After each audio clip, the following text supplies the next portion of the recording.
Hello students, मेरा नाम विशु छतवानी है। मैं एक चार्टर्ड अकाउंटेंट रहा हूं और अभी असिस्टेंट प्रोफेसर हूं गवर्नमेंट कॉलेज में। इन दिनों में हमारी फाइनेंशियल अकाउंटिंग सीरीज चल रही है और एक टॉपिक होता है डिपार्टमेंटल अकाउंटिंग, विभागीय लेखांकन। कई एग्जाम्स में ये होता है, कई में नहीं होता। कॉम्पिटिशन एग्जाम्स की बात कर रहा हूँ, तो आप अपने सिलेबस के हिसाब से देखिएगा। वैसे टॉपिक इंपॉर्टेंट है।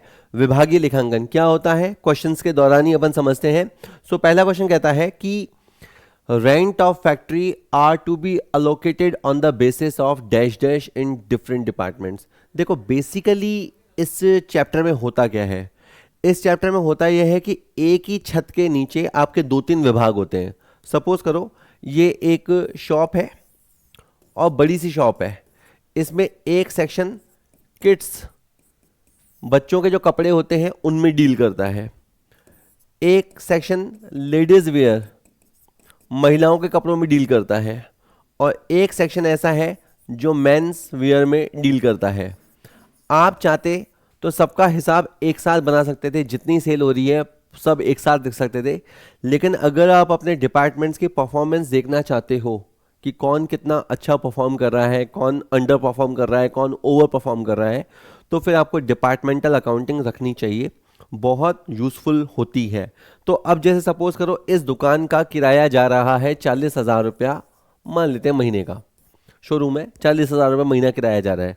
अब आप मुझे बताओ कि इस 40,000 को किस में कितना कितना खर्चा आएगा। तो मान लो, मैं एक लॉजिक बताता हूँ आपको। मान लो ये जो किट्स वाला है, इसने 25% एरिया ऑक्यूपाई कर रखा है। इस वाले सेक्शन ने 50% एरिया ऑक्यूपाई कर रखा है और इसने 25% एरिया ऑक्यूपाई कर रखा है। यानी इस वाले सेक्शन ने ज़्यादा एरिया ऑक्यूपाई कर रखा है, इसलिए इस पे ज़्यादा रेंट चार्ज होगा। चाहो तो आप परसेंटेज निकाल लो या आप ये रेशो बना लो, 25-50, 25 का रेशो बनेगा 1:2:1। तो आपको इस 40,000 को इसमें बांटना है। डिपार्टमेंटल अकाउंटिंग में एक ही काम मेन होता है, वो होता है खर्चों को एक लॉजिकल बेसिस पे डिपार्टमेंट्स पे चार्ज करना। या तो खर्चा उस डिपार्टमेंट से संबंधित हो, या आपको एक लॉजिक लगाना पड़ेगा कि ये खर्चे का संबंध किस चीज़ से है।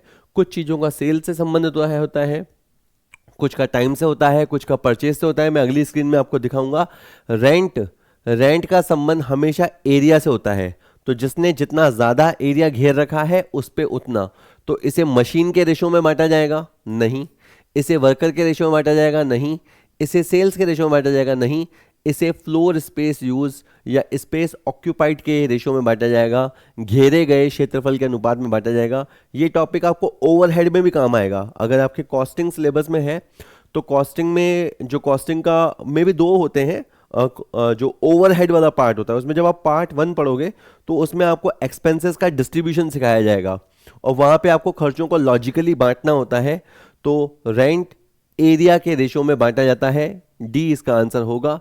अब जो मेन चैप्टर है वो इस स्क्रीन के है। कौन से खर्चे ऐसे हैं जो उनको आप सेल्स के आधार पर बांटोगे? तो बैड डेट्स, जिसकी सेल ज़्यादा उसका बैड डेट्स ज़्यादा। डिस्काउंट अलाउड, जिसकी सेल ज़्यादा वो ज़्यादा डिस्काउंट देगा। जिसकी सेल ज़्यादा उसका कैरिज आउटवर्ड ज़्यादा, उसका एडवर्टाइजिंग पे होने वाला खर्चा ज़्यादा, सेल्समैन का कमीशन ज़्यादा। तो ये सारे खर्चे क्या हैं, मतलब इसमें मैंने बताऊँ आपको 6 MCQ तैयार हो गए कि ये सारे खर्चे वो हैं जो सेल्स के आधार पर बांटे जाएंगे। अच्छा, कुछ खर्चे परचेज के रेशो में, क्योंकि परचेज हम किससे करते हैं? क्रेडिटर से। क्रेडिटर से माल आएगा तो जो कैरेज इनवर्ड होता है वो परचेज के रेशो में, उनसे जो डिस्काउंट रिसीव होता है वो परचेज के रेशो में, इस तरह से जाएगा। ठीक है। प्लेस या एरिया के रेशो में कौन से जाएंगे? तो जो आपका बिल्डिंग का डेप्रीसिएशन है, रेंट रेट्स एंड टैक्सेस है, बिल्डिंग का इंश्योरेंस है, यानी बिल्डिंग से जुड़ी हुई बात है, बिल्डिंग का जो रिपेयर है। बड़ा रूम को हीट होने में ज़्यादा समय लगता है तो हीटिंग और लाइटिंग का खर्चा भी एरिया के रेशो में। अच्छा, अगर आप डेप्रीसिएशन लगा रहे हो तो असेट्स की वैल्यू के रेशो में। फायर इंश्योरेंस प्रीमियम देख रहे हो तो वो भी असेट्स के रेशो में। कुछ खर्चे ऐसे हैं जो वेजेस के रेशो में या लेबर्स के रेशो में जाते हैं, जैसे कैंटीन का खर्चा है वो एम्प्लॉयज़ के रेशो में जाता है। तो ये वाला आप अच्छे से देख लेना। ठीक है, मेन इसी के अंदर टॉपिक है। ठीक है, चलो फिर भी मैं और बातें बताऊंगा ताकि आपको ये चैप्टर क्लियर हो जाए। अच्छा, यदि विभाग ए द्वारा विभाग बी को लागत पर 25% लाभ जोड़ते हुए माल भेजा जाता है तो विभाग बी के इस प्रकार के 9,000 रुपए के अंतिम स्कंद पर अप्राप्य लाभ या अप्राप्त लाभ हेतु संचय की राशि होगी। ठीक है, यूं समझो, एक डिपार्टमेंट है किड्स वेयर, एक है लेडीज वेयर। ठीक है, मान लो एक कस्टमर है ना, वो कस्टमर यहाँ गई, मतलब उसको यहीं से कपड़ा लेना था, लिया। सपोज करो इस मैडम के पास एक बेबी भी है, तो इसने कहा कि भाई मेरे को किड के लिए कोई कपड़े दिखाओ। तो एक तरीका ये हो सकता था, एक तरीका ये हो सकता था कि ये डिपार्टमेंट इस मैडम को इधर भेज देता, ये हो सकता था। लेकिन इन्होंने क्या किया, इन्होंने कहा मैम आप बैठो अभी दिखाते हैं। इन्होंने कुछ माल यहाँ से मंगवा लिया। इस लेडीज डिपार्टमेंट ने इस कस्टमर को अपने पास ही रखा, फॉर सम रीज़न उन्होंने माल यहाँ से मंगा लिया, जो कि इसी के डिपार्टमेंट का दूसरा हिस्सा है। ठीक है, अब ये क्या हो सकता था, ये चाहता तो माल को एट कॉस्ट ट्रांसफ़र कर सकता था, जितनी कॉस्ट पे इसके बाद आया हुआ है उतनी कॉस्ट पे कर सकता था। लेकिन इसकी आदत है कि ये कॉस्ट के अंदर प्रॉफिट जोड़ता है। अच्छा, जब प्रॉफिट जोड़ते हैं तो आपको पता है, आपने फाइनेंशियल अकाउंटिंग में पढ़ रखा है, प्रॉफिट एक होता है 25% ऑन कॉस्ट, एक होता है 25% ऑन सेल। तो वर्डिंग्स पे ध्यान देना है। इसकी आदत है लागत पे 25% जोड़ता है। ठीक है, चलो इसने माल जोड़ के इसको भेज दिया। अब जैसे ही इसने ऐसा किया तो इसने अपना प्रॉफिट बुक कर लिया। जैसे ही इसने 5 जीन्स, मान लो 5 जीन्स है, वो उसने इधर से इधर भेज दी प्रॉफिट जोड़ के, तो इसने अपना प्रॉफिट कमा लिया, ऐसा शो कर दिया। अब अगर मान लो ये वाले डिपार्टमेंट ने इस मैडम को सेल कर दी, जिस मैडम की बात चल रही है उसको ये सेल कर दी, तब तो ठीक है। लेकिन अगर सेल नहीं हुई, स्टॉक अनसोल्ड रह गया, स्टॉक अनसोल्ड रह गया, तो मतलब आप समझो कि सच में क्या हुआ, ए ने बी से तो कमा लिया, के ने एल से तो कमा लिया, लेकिन एल उसे वसूल नहीं कर पाया। तो जब लाभ वसूल होने से रह जाता है तो देखा जाता है वो माल कितने का है। साल के अंत में देखा गया कि इस डिपार्टमेंट के पास 9,000 रुपए का माल ऐसा है जो पड़ोसी डिपार्टमेंट से आया हुआ है और बिना बिना बिके रह गया है, अनसोल्ड रह गया है। रिपीट, इनके पास 9,000 का माल अनसोल्ड रह गया है। तो इसके अंदर ये 9,000 रुपए का माल दिख रहा है, पर ये असल में 9,000 का है नहीं, क्योंकि इसके अंदर तो प्रॉफिट एलिमेंट भी है। तो आपको प्रॉफिट एलिमेंट को एलिमिनेट करना पड़ेगा, बाहर करना पड़ेगा। ठीक है, इसकी जो आदत है, इसकी आदत है 25% ऑन कॉस्ट, यानी इसकी आदत हुई 1/4 on cost. 1/4 on cost also means 1/5 on sale price. अगर कोई आदमी कॉस्ट पे 1 रुपये कमा रहा है तो मतलब वो, ठीक है, 4 रुपए की कॉस्ट पे 1 रुपये कमा रहा है तो मतलब वो 5 रुपये बेच रहा है, तो 1/5 ऑन सेल प्राइस। अब आप बात समझो, ठीक है, ये जो माल पड़ा है इसको तो लगेगा ये मेरी लागत है, लेकिन हमें पता है ये बिजनेस के पॉइंट ऑफ व्यू से सेलिंग प्राइस है, इसका तो सेलिंग प्राइस है ये वाला। तो आपको इस 9,000 रुपए का 1/5 निकालना पड़ेगा और वो आएगा 1,800 रुपए। ये चाहता ना मैं 1 मिनट में आपको बता सकता था, पर मैं ट्राई कर रहा हूँ कि मैं आपको समझाऊं। मैं एक बार और समझाऊंगा इसी वीडियो में कि अनसोल्ड स्टॉक की माया क्या होती है। थोड़ी बहुत माया आप यहाँ पढ़ लेंगे। तो पहले इसको पीयूपी बोला जाता था, PUP, provision for unrealise profit, है ना। और ये बनाना जरूरी है, अगर ये ना बनाया जाए तो बेवजह प्रॉफिट शो होंगे। होगा ये कि डिपार्टमेंट में एक्चुअल में सेल होगी नहीं, बस यूं नूरा कुश्ती होगी, ए बी को बेच रहा है, बी ए को बेच रहा है, दोनों प्रॉफिट दिखा रहे हैं, जबकि संस्था कमा नहीं रही। क्योंकि जब तक आप कस्टमर को सेल नहीं करोगे तब तक सेल नहीं होती, तब तक प्रॉफिट नहीं होता। इसलिए आपको स्टॉक रिजर्व बनाना पड़ेगा। 1,800 का स्टॉक रिजर्व आपको बनाना पड़ेगा। उसके लिए जनरल P&L लगेगा। वो जनरल P&L क्या होता है आगे वाले क्वेश्चनों में आएगा। 1,800 रुपये इसका आंसर होगा। ठीक है, तो बी इसका आंसर हुआ। स्टूडेंट, एक बहुत ही इंपॉर्टेंट अनाउंसमेंट है। आप में से बहुत सारे student school lecturer, college lecturer, UP TGT, UP PGT, LT grade commerce, UK SSSC assistant accountant और भी कॉमर्स के बहुत सारे एग्जामों की तैयारी कर रहे हो। आप बहुत मेहनत कर रहे हो, लेकिन एक चीज़ है जो कुछ स्टूडेंट्स को रोक रही है, और वो है बजट। आप में से बहुत सारे स्टूडेंट हमारा full video course MCQ question bank sample paper series purchase करना चाहते हैं, लेकिन कई बार 500 रुपये देना या 1,000 रुपये देना या 2,500 रुपये देना उनको मुश्किल लगता है। कॉमर्स पॉइंट अब उसका सॉल्यूशन लेके आया है। हमने लॉन्च किया है हमारा नया इंस्टॉलमेंट सिस्टम। इसमें आप मात्र 100 रुपये देकर किसी भी कोर्स में एनरोल हो सकते हैं, और 100 रुपये में आप हमारा फुल कोर्स एक्सेस कर सकते हैं। आप हमारे सारे वीडियो, सारे थ्योरी नोट्स, सारे MCQ क्वेश्चन बैंक, सारे सैम्पल टेस्ट, मतलब उस कोर्स में जितना कंटेंट है वो आप 1 महीने तक एक्सप्लोर कर सकते हैं मात्र 100 रुपये देकर। कोई हिडन चार्जेस नहीं है, कोई डेमो लेक्चर्स का लफड़ा नहीं है, आप पूरा का पूरा कोर्सेज एक्सेस कर पाएंगे। तो अब आप कॉमर्स पॉइंट ऐप हमारा जो ऐप है उसे डाउनलोड कीजिए और अपनी तैयारी शुरू कीजिए, वो भी मात्र 100 रुपये में। जब आप हमारे ऐप पे जाएंगे, मैं आपको बता रहा हूँ कैसे होगा। आपको जो कोर्स लेना है आप उस पर जाइए। फॉर एग्जांपल आपको ये असिस्टेंट प्रोफेसर या कॉलेज लेक्चरर वाला कोर्स है वो लेना है, ठीक है। आपने इस पर क्लिक किया, ठीक है, सिंपली क्लिक हो गया। क्लिक होने के बाद इसका प्राइस आ गया। जैसे इसका प्राइस वैसे 999 रुपये है, पर 10 रुपये प्लेटफॉर्म चार्जेस और 1009 रुपीज़ का कोर्स है। ये हमारा MCQ क्वेश्चन बैंक है, ठीक है। अब आपको पहले कंटेंट क्या है, वैसे कंटेंट आपको ऊपर ऊपर से देखने को मिलता है कि भाई इसके अंदर पेपर 1 है जिसमें 308 वीडियो हैं, 289 फाइल्स हैं। पेपर 2 है, इसमें 204 वीडियो हैं, 328 फाइल्स हैं। लेकिन बच्चे को पता नहीं चलता कि वीडियो क्या है, उनकी क्वालिटी कैसे है। अगर हमने किसी लेक्चर को अनलॉक कर रखा है तो बच्चा देख पाएगा, पर कई बार 1 या 2 लेक्चर से भी उसको क्वालिटी का आइडिया नहीं होता कि किस तरह के MCQ हैं। तो अब उसका सोल्यूशन ये है कि आप सिंपली इसके नीचे जाइए। वहाँ पे आप पूरा कोर्स लेना चाहें तो ले सकते हैं, और अगर आप इंस्टॉलमेंट ले देना चाहें जो कि मात्र 100 रुपये से स्टार्ट है, तो वहाँ पे आप पे इन इंस्टॉलमेंट पे क्लिक कीजिए। जब आप क्लिक करते हैं तो आपका पहला स्टेटमेंट इंस्टॉलमेंट शो हो रहा है 110 रुपये। बेसिकली इंस्टॉलमेंट 100 रुपये है, अगेन 10 रुपये प्लेटफॉर्म चार्ज है जो कि एक बार लगता है, ठीक है। और उसके बाद अगली इंस्टॉलमेंट भी बहुत छोटी छोटी है। तो इस तरह से 5 महीने में, फॉर एग्जांपल इसकी 5 इंस्टॉलमेंट है, तो आप 5 महीने में इसे परचेज़ कर लेंगे। हमारे हर कोर्स की वैलिडिटी मिनिमम 1 साल तो है ही है, और वो सब पे लिखी हुई रहती है। तो आप आराम से इसे जाके परचेज़ कर सकते हैं। तो बहुत ही सेफ तरीका कोशिश की है हमने, ताकि एक बच्चे में जो हेजिटेशन होता है ऐसा कोर्स में क्या मिलेगा क्या नहीं मिलेगा। 100 रुपया एक बहुत ही नॉमिनल अमाउंट होता है, उससे आप शुरू कर सकते हैं। अगर आपको कंटिन्यू करना है तो आप बने रहिए। इसमें ऑटो डेबिट सिस्टम भी नहीं होता, आप पे करेंगे तो पे होगा, नहीं पे करेंगे तो ऑटोमेटिक भी नहीं कटता, ठीक है। तो ये पूरा आपके ऊपर है कि 1 महीने के बाद आप कंटिन्यू रखना चाहते हो या कंटिन्यू नहीं रखना चाहते हो। चलिए अब लेक्चर स्टार्ट करते हैं, ठीक है। नेक्स्ट क्वेश्चन देखते हैं।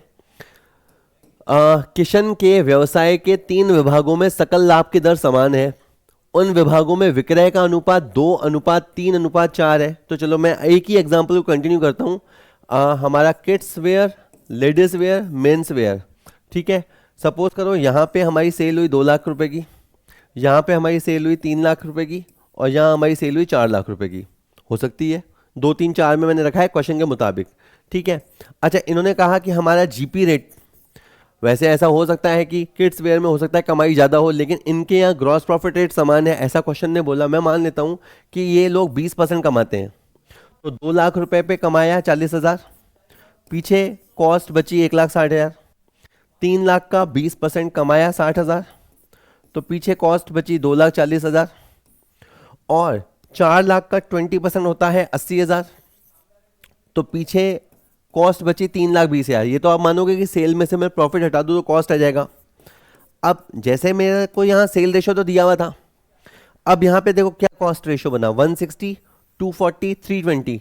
अगर मैं 8 का टेबल लगाऊं तो 8 दूनी 16, 8 तिया 24, 8 चौक 32।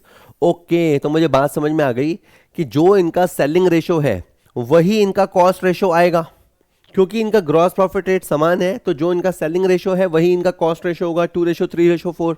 अब यहाँ 432 लिखा हुआ है, गलत लिखा है। यहाँ 111 लिखा हुआ है, गलत लिखा हुआ है। 567 लिखा हुआ है, गलत है। और ये भी 234 तो नहीं लिखा हुआ। तो मैंने कहा शायद इसके अंदर छुपा हुआ होगा, तो मैंने 1/2 रेशो 3/4 रेशो 1 किया, यानी 1/1। तो मैंने 4 इसमें एलसीएम लिया, तो 2 दूनी 4, और ये 3 और ये 4, तो 234 आ गया। होप आपको एलसीएम लेना आता है। तो 234 आ गया, ठीक है। तो इसका आंसर सी रहेगा। सीधा सीधा आंसर 234 दे सकता था, मैं घुमा के दिया है, कोई बात नहीं, इतना तो हम समझते हैं। चलो हमारा ये फंडा क्लियर हो गया इसमें, ठीक है। नेक्स्ट क्वेश्चन कहता है interest on loan is shown in the. देखो इसमें क्या होता है इस चैप्टर में कि जैसे जब परचेज सेल्स की आइटम है तो जिस डिपार्टमेंट की परचेज है उस डिपार्टमेंट में चली जाती है। थोड़ा मैं आपको बताता हूँ। जैसे ये अकाउंट है डिपार्टमेंटल ट्रेडिंग एंड P&L, यहाँ पे किड्स, लेडीज, मेंस, और यहाँ पे भी किड्स, लेडीज, मेंस। होता क्या है, जो खर्चा जिस डिपार्टमेंट का है उस डिपार्टमेंट पे चार्ज कर दिया जाता है। कोई खर्चा कॉमन होता है तो उसे लॉजिकल बांट देते हैं, जैसे मैंने पहले क्वेश्चन में बताया कि सेल्स के आधार पे, टाइम के आधार पे, एम्प्लॉयज़ के आधार पे, नंबर ऑफ मशीन के आधार पे बांट दिया जाता है। पर कुछ खर्चे ऐसे होते हैं जिनको आप बांट नहीं सकते, जैसे जैसे मान लो कि ये कंपनी है, इस कंपनी ने 10 लाख रुपए का लोन ले रखा है। अब 10 लाख रुपए के लोन का ब्याज है, तो वो ब्याज आप कैसे बांटोगे? तो जो खर्चा आप नहीं ब्याज बांट सकते उसे आप जनरल P&L में डालोगे। यानी दो हिस्सों में अकाउंटिंग होती है। पहले हिस्से में बनता है डिपार्टमेंटल ट्रेडिंग एंड P&L, और जो खर्चा अनअलोकेटेबल है, बांटने योग्य नहीं है, या कोई इनकम ऐसी है तो उसे आप जनरल P&L में डालते हो। तो क्वेश्चन कहता है जो इंटरेस्ट ऑन लोन है, इंटरेस्ट ऑन लोन ऐसी ही आइटम है जिसे आप जनरल P&L में डालोगे। तो ये ट्रेडिंग की आइटम नहीं है, ये P&L की आइटम नहीं है, ये है जनरल P&L की आइटम। इसको हिंदी में बोलेंगे सामान्य लाभ हानि खाता। ऐसी कौन कौन सी आइटम है? Interest on debenture, interest on capital, manager की salary and remuneration, managing director की सैलरी वगैरह। तो इनको आप सी सामान्य लाभ हानि खाते में डालोगे। ठीक है, चलो नेक्स्ट क्वेश्चन। यदि विभाग एन की सकल लाभ की दर लागत पर 25% है तो 4 लाख की बिक्री पर सकल लाभ की राशि क्या होगी? ये यूं क्वेश्चन है कि मान लो आपके 3 डिपार्टमेंट है, MNO, ठीक है, MNO, और इस तरह का ये बनता है। इसको बोलेंगे जैसे डिपार्टमेंटल ट्रेडिंग अकाउंट, और अगर आप P&L भी साथ बना रहे हो एंड P&L, ये MNO। जैसे सपोज करो यहाँ पे आया सेल बाय सेल्स, जैसे एन विभाग ने कहा कि भाई मेरी 4 लाख की सेल हुई, तो आपको पता है ट्रेडिंग तो आपने बनाया हुआ है, ट्रेडिंग जैसे ही ट्रेडिंग होता है ये। तो यहाँ पे आएगा टू ग्रॉस प्रॉफिट, P&L लिखते हैं या ग्रॉस प्रॉफिट लिखते हैं, ठीक है। तो इसकी ग्रॉस प्रॉफिट की परसेंटेज पता है 25%, लेकिन हम देखो, आप तो देखो यार अकाउंटेंट हो, कोई नौसखी है तो हो नहीं। 25% क्या लिखा हुआ है? 25% लागत पे है। अगर मैं 25% इस पर लगा दूंगा तो गलत हो जाएगा, क्योंकि 4 लाख पे अगर लगा दूंगा तो सेल्स पे निकाल दिया, जबकि क्वेश्चन साफ चीख चीख के कह रहा है 25% ऑन कॉस्ट है। तो ये 25% ऑन कॉस्ट है। क्या मतलब है जी? 25/100, 25/100 मतलब होता है 1/4 ऑन कॉस्ट वैल्यू। इसका टेक्निकली मतलब होता है कि 4 रुपए की कॉस्ट का माल हम 1 रुपए का मजा लेके 5 में बेच रहे हैं। तो 1/4 on cost also means 1/5 on cell, और 1/5 ऑन सेल को परसेंटेज में चेंज करोगे तो 20% ऑन सेल हो जाएगा। कि सर आप ये करते क्या हो? होता ही है कि अगर आपको फ्रैक्शन यानी भिन्न में बदलना है तो आप 100 का भाग लगाते हो, और अगर आपको उसे परसेंटेज में कन्वर्ट करना है तो 100 से मल्टीप्लाई करते हो। तो 1/5 को आप 100 से मल्टीप्लाई करोगे 20% ऑन सेल हो जाएगा। यानी ये जो लिखा हुआ है 25% on cost, it also means 20% on sale. ठीक है जी, 20% ऑन सेल। तो बस फिर क्या है, ये हटाओ 25%, इसकी जगह लिखो 20% ऑन सेल वैल्यू। तो 4 लाख का 20% 80,000 हो गया। कि सर इसका क्या करें? अरे कुछ नहीं, बस एक क्वेश्चन में कहा है कि एक डिपार्टमेंट ने 4 लाख की सेल की, तो बताओ उसने कितने कमाया होगा? उसने 80,000 कमाया होगा। मैं बस आपका 1 मिनट और लूंगा, देखो जरा, मैं साबित करता हूँ कि अपन ने सही निकाला है। 4 लाख की सेल है, 80,000 का प्रॉफिट है, तो कॉस्ट कितनी होगी? 3,20,000। ठीक है, अब यहाँ रखा मैंने प्रॉफिट, यहाँ रखा मैंने कॉस्ट। प्रॉफिट कितना है? 80,000, कॉस्ट कितनी है? 3,20,000। कितना आया? 1/4। परसेंटेज में निकालो, क्या आया? 25% on cost. Why I am saying this is cost? क्योंकि मैंने नीचे कॉस्ट रखा है। तो मैं साबित करना चाहता हूं कि 20% ऑन सेल, 25% ऑन कॉस्ट, ये बात बराबर होती है। ये बेसिक बात है, ये आनी ही चाहिए, और ये कई क्वेश्चनों में काम आती है। खास करके ट्रेडिंग का कोई भी क्वेश्चन सॉल्व करते हो तो ये वाली नॉलेज आपको बहुत काम आती है। ठीक है जी, चलो क्या रहा इसका? 80,000 रुपये आंसर रहा, बी इसका आंसर रहा। ठीक है, चलो next. Local tax is allocated in different departments. यूं समझो आपके 3 डिपार्टमेंट हैं, KLM kids, ladies, men's wear, ठीक है। और जिस शहर में आप हो वहां का जो लोकल अथॉरिटी होता है, कि सर लोकल अथॉरिटी, भाई आपके शहर, अगर आप शहरी इलाके से हो तो या तो आपके यहाँ नगर पालिका होगी, या नगर परिषद होगी, या नगर निगम होगा। वो आबादी पे डिपेंड करता है, ठीक है। और अगर आप गांव की तरफ से बिलोंग करते हैं तो वहाँ ग्राम पंचायत, पंचायत समिति, जिला परिषद, इस तरह की चीज़ होगी। तो वहाँ का जो अथॉरिटी होता है, या अगर आप कंटोनमेंट बोर्ड से हैं तो कंटोनमेंट बोर्ड होगा। तो वहाँ का लोकल अथॉरिटी आपके ऊपर टैक्सेस लगाता है, वो आपके मकान के बेस पे लगाता है। ज़्यादा बड़ा मकान होगा, ज़्यादा एरिया घेर रखा होगा तो ज़्यादा टैक्स लगता है, छोटा मकान होगा तो कम टैक्स लगता है, ना टैक्स ना भी लगे। तो लोकल टैक्सेस जो होते हैं, तो आपका जो प्रमाइसेस है उस पे जो लोकल अथॉरिटी ने टैक्स लगाया है वो जनरली एरिया के बेस पे लगता है। तो इसलिए मैं कह रहा हूँ कि जो लोकल टैक्सेस जो होते हैं वो आपको एरिया के बेसिस पे बांटने चाहिए। सपोज करते हैं 6,000 रुपये लगा, ज़्यादा नहीं लेती गवर्नमेंट, 6,000 रुपये एक साल का लगा, तो वो 6,000 रुपये जैसे अगर आप नहीं सोचना चाहोगे तो आप क्या कहोगे, 6,000 है तो तीनों डिपार्टमेंट में 2-2 हज़ार बांट दो। लेकिन थोड़ी देर मैंने पहले जो एरिया बताया था, मुझे याद है उनका एरिया था 1:1, तो लॉजिकली ये है कि 1,500 इस पे लगाओ, 3,000 इस पे लगाओ, 1,500 इस पे लगाओ। This is much logical. जिसका डिपार्टमेंट ने एरिया ज़्यादा घेर रखा है उस पर लोकल टैक्सेस का भार भी ज़्यादा डालो, लाइटिंग का खर्चा भी इस तरह से बांटना चाहिए। ठीक है, तो कौन से खर्चे स्थान के अनुसार बांटे जाते हैं? बिल्डिंग का depreciation, rent, rates and taxes. Taxes से मतलब लोकल टैक्सेस है, लोकल का मतलब चालू नहीं है, लोकल का मतलब होता है जो स्थानीय स्थानीय अधिकारी है। बिल्डिंग का जो इंश्योरेंस है, बिल्डिंग का जो मरम्मत है, हीटिंग लाइटिंग के जो खर्चे हैं, वो सब आपको रेंट रेट्स के क्या कहें एरिया के रेशो में बांटने चाहिए। ठीक है, चलो next. Repair to machinery is apportioned over different departments in ratio of.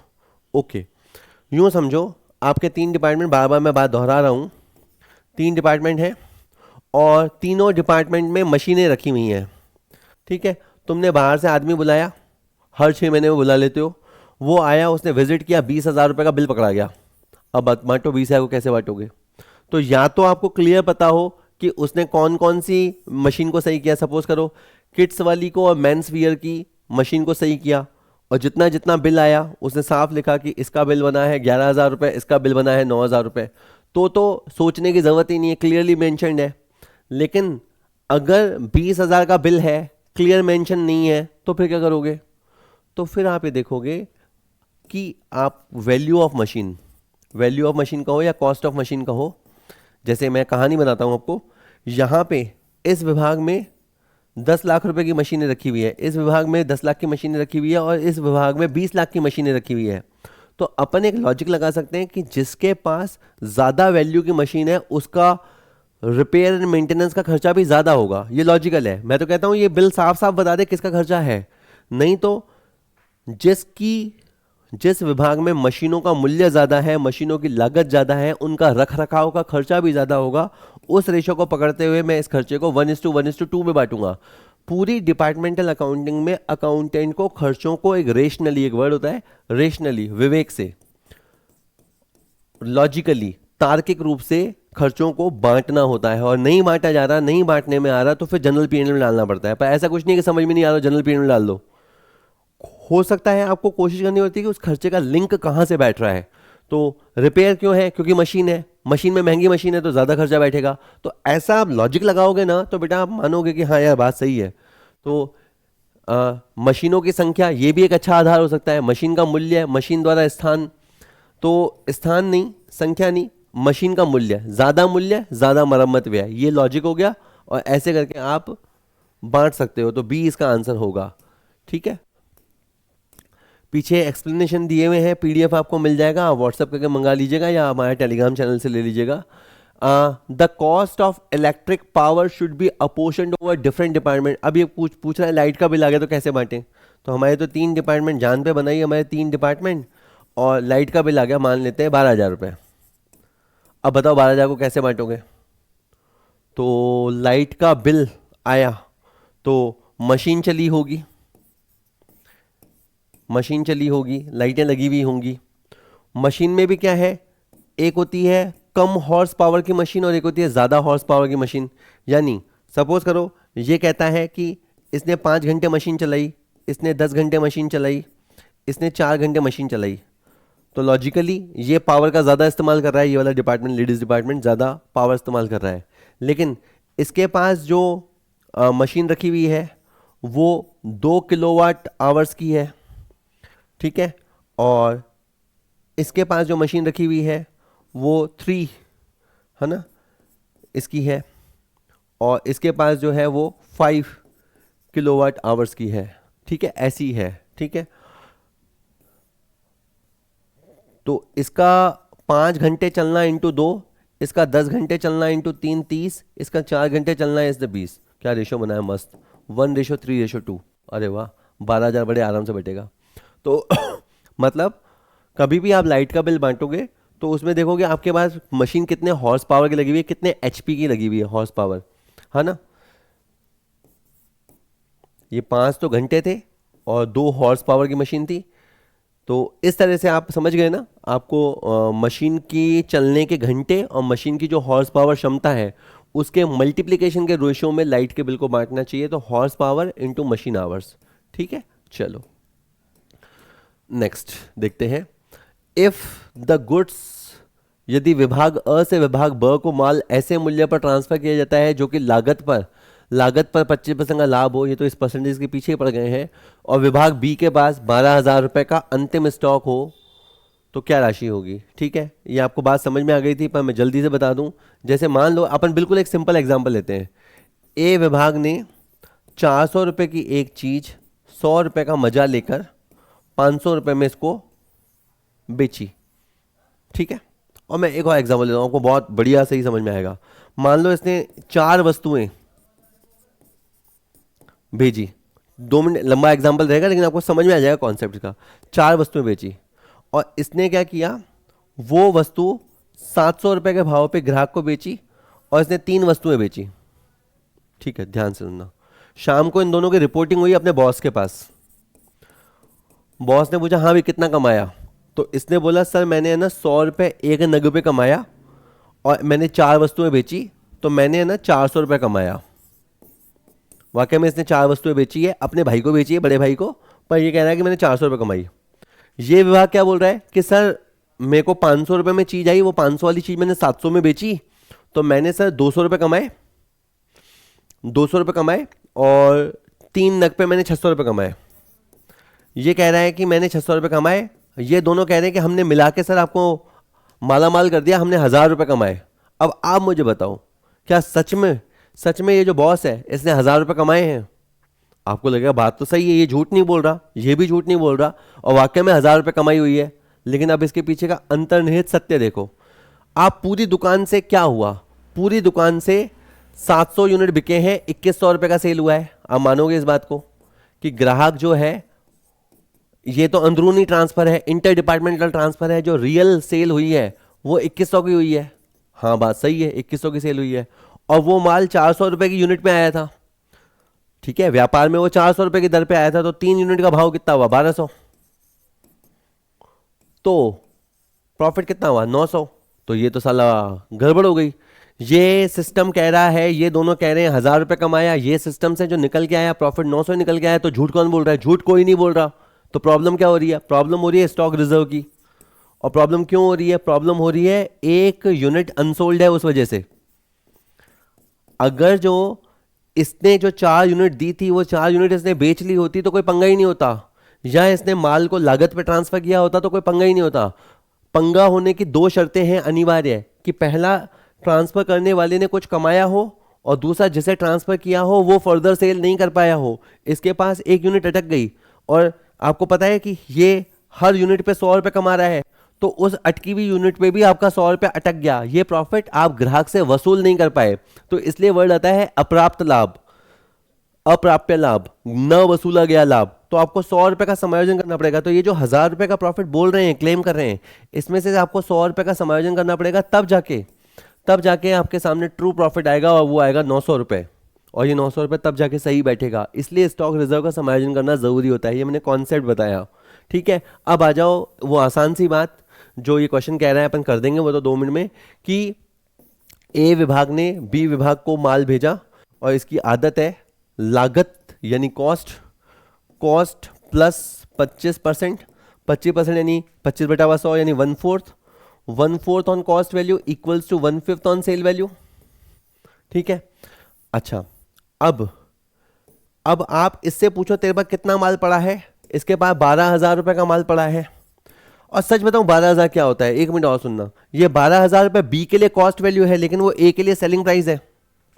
क्योंकि जैसे मैं इसको 400 रुपये का माल 500 में देता हूं, तो इसके लिए 500 रुपये कॉस्ट प्राइस है, लेकिन इसके लिए 500 रुपये जो है वो सेलिंग प्राइस है। तो ये जो 12,000 का माल बच गया है, इस 12,000 के माल में प्रॉफिट शामिल है और ये चूंकि सेलिंग प्राइस है तो मुझे 1/5 अप्लाई करना पड़ेगा, है ना। नहीं, अगर ये नहीं समझ में आएगा तो आप ये सोचोगे सर ये 12,000 भी तो कॉस्ट है। अरे ये 20 कॉस्ट है, ये जो 12,000 देख रहे हो ये 20 कॉस्ट है। इट मीन्स ये ए सेलिंग प्राइस है और आप जो लाभ की दर दे रखी है वो ए वाली अप्लाई कर रहे हो, इसलिए ए का सेलिंग प्राइस का अपनाएंगे तो 2400 रुपये। तो आपको 2400 रुपये का स्टॉक रिजर्व बनाना पड़ेगा। जब बैलेंस शीट में बी का स्टॉक दिखाया जाएगा या पूरे व्यापार का स्टॉक दिखाया जाएगा तो 12,000 के स्टॉक में से 2400 रुपये लेस करते हुए दिखाया जाएगा। ठीक है, मतलब आप फेंकालॉजी नहीं करोगे, झूठ नहीं बोलोगे कि हमारे पास 12,000 का माल है। ठीक है, चलिए। When goods are transferred from one department to another department, it is called interdepartmental transfer. ये वर्ड है अंतर विभागीय हस्तांतरण। अगर हम कस्टमर को बेचें तो उसे सेल्स कहते हैं, लेकिन अगर ए विभाग बी विभाग को माल ट्रांसफर करे, चाहे कॉस्ट पे करे चाहे प्रॉफिट जोड़ के करे, तो उस ट्रांसफर को इंटर डिपार्टमेंटल ट्रांसफर कहते हैं। ठीक है, तो इसका आंसर सिंपली ए रहेगा। चलिए नेक्स्ट। अच्छा, थोड़ा इसको समझ के देखो। यहाँ लिखा है सप्लाइंग डिपार्टमेंट, एक मिनट समझाता हूँ आपको। ये है सप्लाइंग डिपार्टमेंट और ये है रिसीविंग डिपार्टमेंट। मैं समझना बता रहा हूँ क्या समझते हैं। जैसे 13 जनवरी को क्या हुआ था, एक्स डिपार्टमेंट ने 1400 का माल दिया और यहाँ पे आप देखो 1400 रुपये इसको मिला। अगर मुझे इस टेबल से एक एंट्री निकालनी हो ना तो मैं ये निकालूंगा, Y departmental trading DR to, मैंने बोला Y department trading DR to X department trading कि सर ये क्या हुआ, एक्स ने दिया तो जो देने वाला है उसे क्रेडिट करते हैं और जो पाने वाला है उसे डेबिट करते हैं। अगर आपको ट्रू प्रॉफिट एंड लॉस निकालना है डिपार्टमेंटल वाइज तो पाने वाला डिपार्टमेंट डेबिट और देने वाला डिपार्टमेंट क्रेडिट करेंगे। एक और बता देता हूं, जैसे आप देखो यहाँ 1500 है, 1500 का माल वाई ने दिया है और 1500 का माल एक्स को मिला है, तो यहाँ जो एंट्री बनेगी वो बनेगी X to Y, X department to Y, proper बोले तो X department trading to Y department trading. और लास्ट 3000 का माल, 3000 का माल जेड ने दिया है और वाई को मिला है, तो इसकी एंट्री बनेगी वाई टू जेड। अब आप समझ गए, लेकिन इस तरह के ट्रांसफर को इंटर डिपार्टमेंटल ट्रांसफर्स कहते हैं। ठीक है, और ये अगला क्वेश्चन इसी पे बेस्ड था इसलिए मैं समझा रहा था थ्योरी।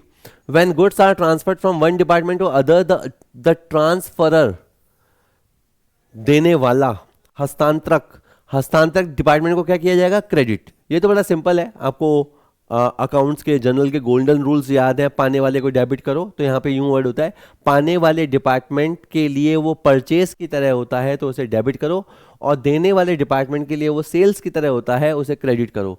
तो इसमें पूछा था जो माल हस्तांतरित करने वाला डिपार्टमेंट है, ट्रांसफरर डिपार्टमेंट है, उसके खाते को या उसके ट्रेडिंग खाते को क्रेडिट किया जाएगा, तभी जाके सही प्रॉफिट निकलेगा। और if departmental accounts expense like director fees interest is transfer to, कुछ खर्चे ऐसे होते हैं जैसे डायरेक्टर फीस है, तो डायरेक्टर तो पूरे व्यापार को संभालता है, उसका संबंध किसी विशेष विभाग से तो है नहीं। या जैसे इंटरेस्ट का खर्चा है या इंटरेस्ट की इनकम है तो उसका डिपार्टमेंट किसी विशेष डिपार्टमेंट से संबंध है नहीं, तो ऐसे खर्चों को जनरल P&L में दिखाया जाता है, सामान्य लाभ हानि खाता में दिखाया जाता है। आसान सा क्वेश्चन है, आप कर लोगे।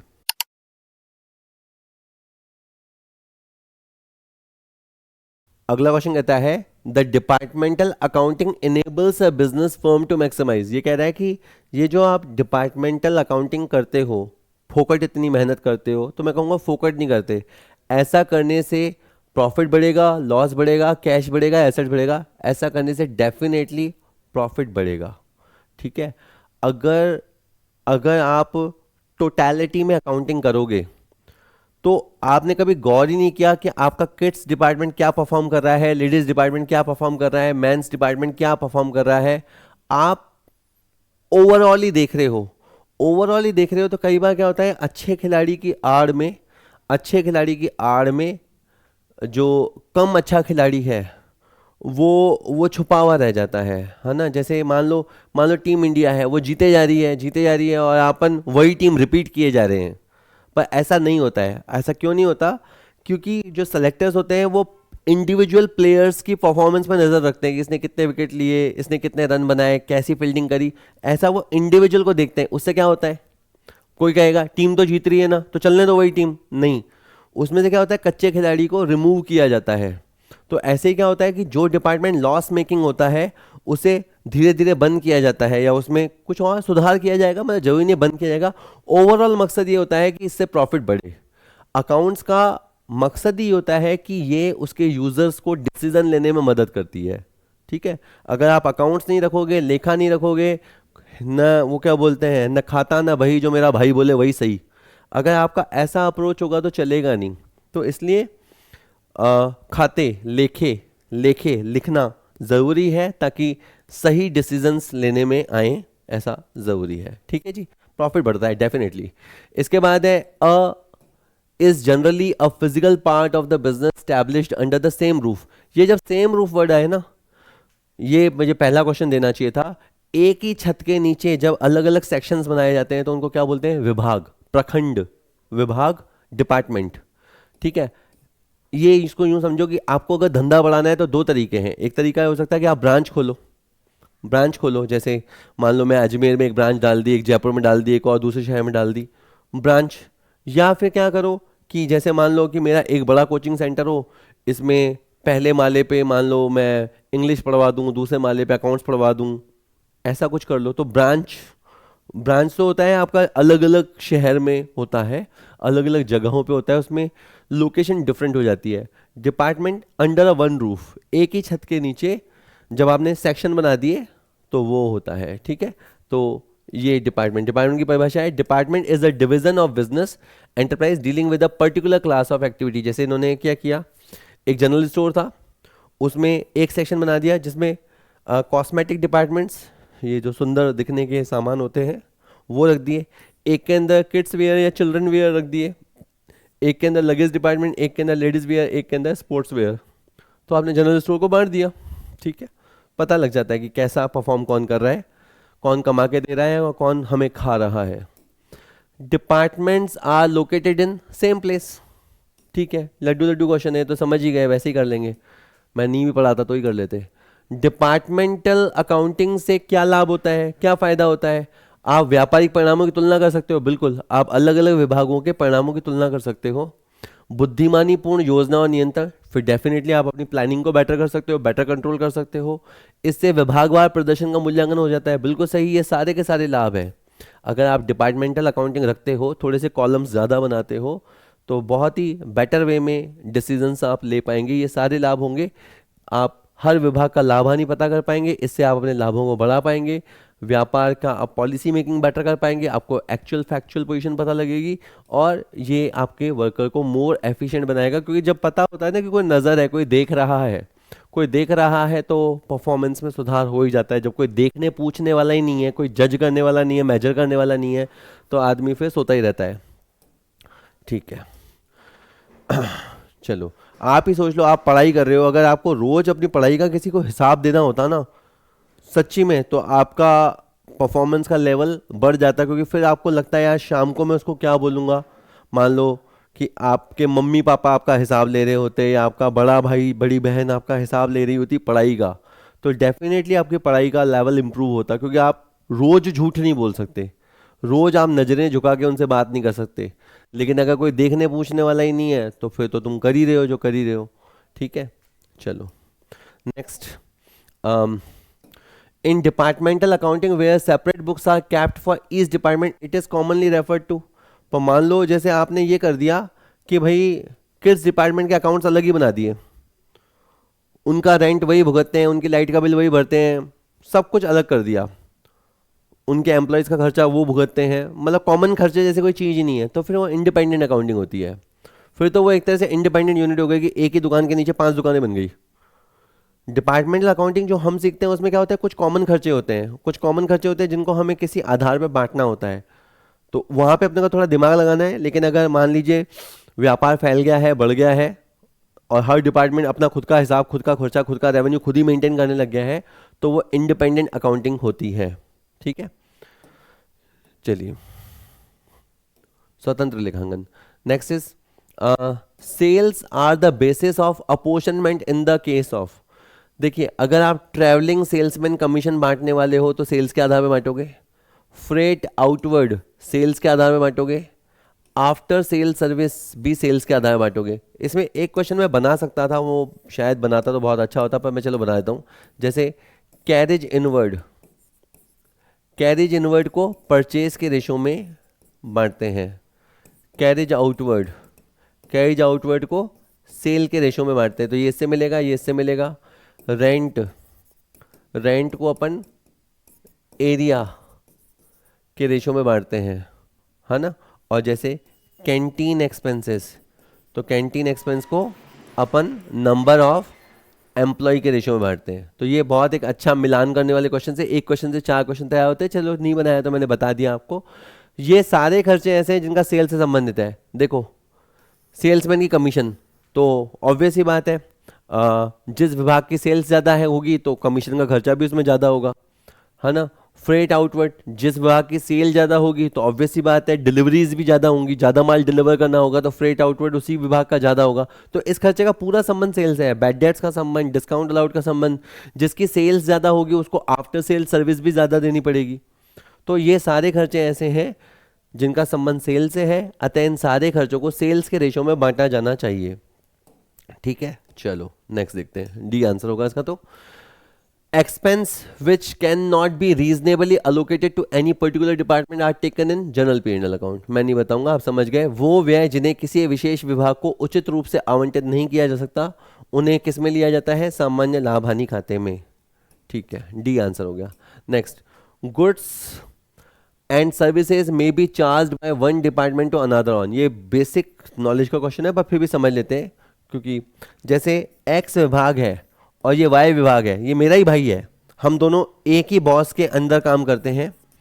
तो ये जब इसको जैसे से मान लो ये कपड़ा विभाग है और ये कपड़ा क्लोथ और ये टॉयज़ सेक्शन है ना। तो अगर ये जब यहाँ पे कपड़े भेजेगा, मान लो कोई कस्टमर यहाँ आ गया और यहाँ कपड़े मांग रहा है तो क्लोथ्स देखना चाहता है, तो ये माल को ट्रांसफ़र कर सकता है एट कॉस्ट पे। ठीक है, जैसे 100 रुपये का माल 100 में, या ये कर सकता है एट सेलिंग प्राइस। जैसे इसकी आदत है कि ये 100 का माल 150 में बेचते हैं, तो ये आउटसाइड कस्टमर को भी 100 का माल 150 में देता है।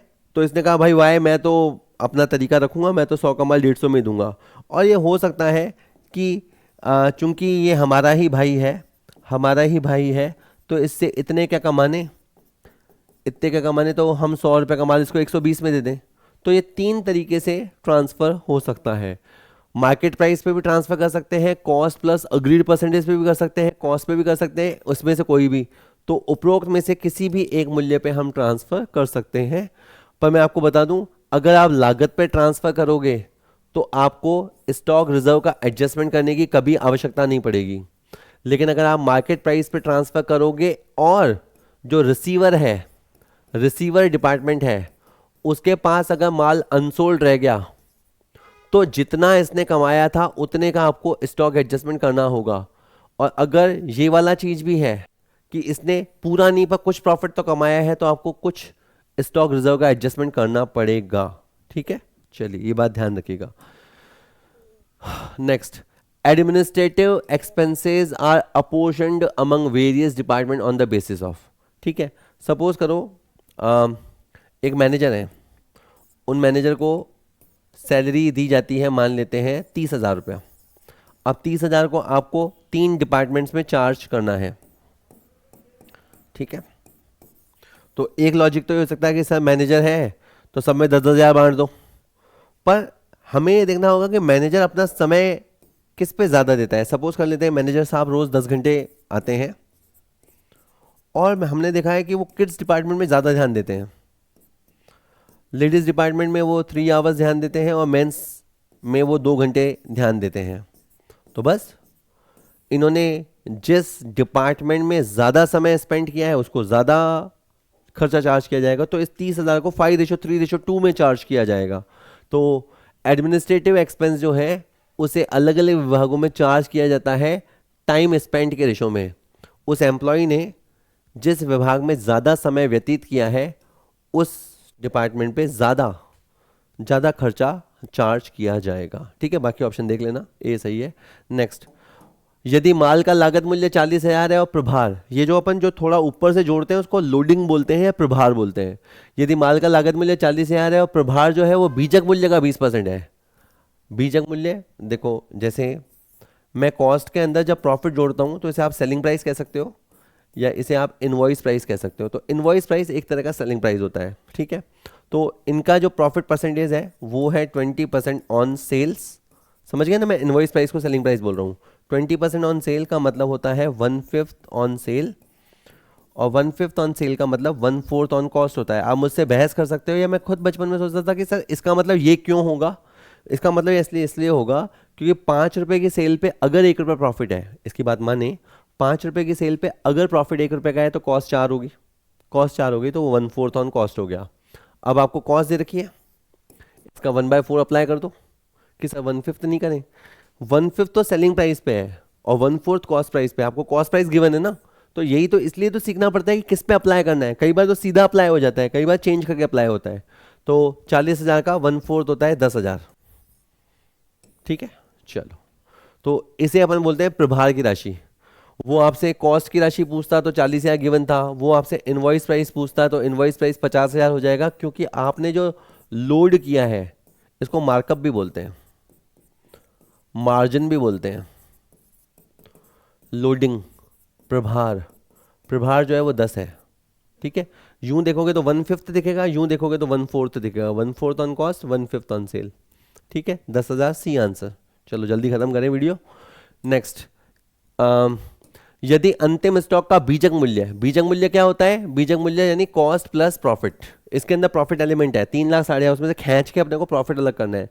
3,60,000 बीजक मूल्य है। स्टॉक रिजर्व या स्टॉक संचय में कितनी राशि ट्रांसफर की जानी है?